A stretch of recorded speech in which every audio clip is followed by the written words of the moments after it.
ជាពលរដ្ឋអត់មានអ្នកគេហ៊ានទៅទេអត់មានអ្នកគេហ៊ានទៅផ្ទះទេគឺចាំមើលថាបើសិនជាគេនៅតែអត់ព្រមទៅគេនៅទៀមទាចង់ផ្សឹកលោកឲ្យបានគឺអត់ព្រមអត់មានអ្នកគេព្រមទៅដាច់ខាតមក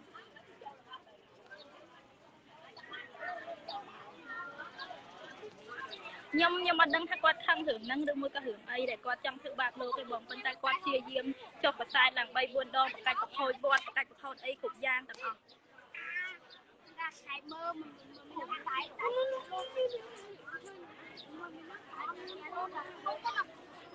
ហ្នឹងហើយចាអើយខ្ញុំអត់យល់ហើយនៅខាងវត្តគ្រូស្លែងបងនៅខាងឃុំលើកដីស្រុកបឋមខេត្តកណ្ដាលនឹងឯងចាអើយលោកសាស្អំប្រជាពលរដ្ឋសិតតែដឹងលោកស្បត់ដាក់បារមីវត្តទូស្លែងទៀតបើមិនជាលោកបានខុសមែនសូមឲ្យលោកស្រាប់លោកអីលោកមិនជឿលោកថាបើមិនជឿទេយករាងកាយលោកយកទៅផលិតសោវិច័យចាស់គេអត់ព្រមគេដឹងតែឲ្យលោកសិត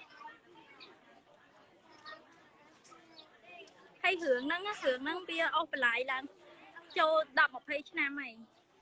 គឺអត់មានច្បាប់ណាមកជួយការពារលោកដោះស្រាយឲ្យលោកទេតែឥឡូវគេផងមកចាប់លោកសិតបានប្រជាពលរដ្ឋមកការពារចាបងអរគុណច្រើន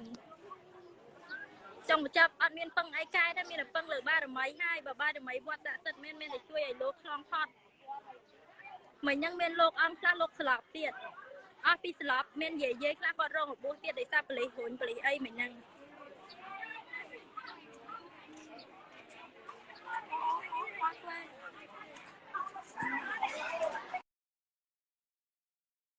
តម្លៃ$99រៀនមួយខែព្រីជូនមួយខែសាលាបង្វឹក Plan A Education យើងខ្ញុំចាប់បើកហើយបង្រៀនគួរលើមុខវិជ្ជាជាច្រើនដូចជាគណិតវិទ្យារូបគីមីនិងជីវវិទ្យាចាប់ពីថ្នាក់ទី5ដល់ថ្នាក់ទី12ហើយមានតម្លៃពិសេសសមរម្យត្រឹមតែ$99ក្នុងមួយខែរៀនមួយខែព្រីជូនមួយខែសូមទំនាក់ទំនងលេខទូរស័ព្ទ093 60 សូ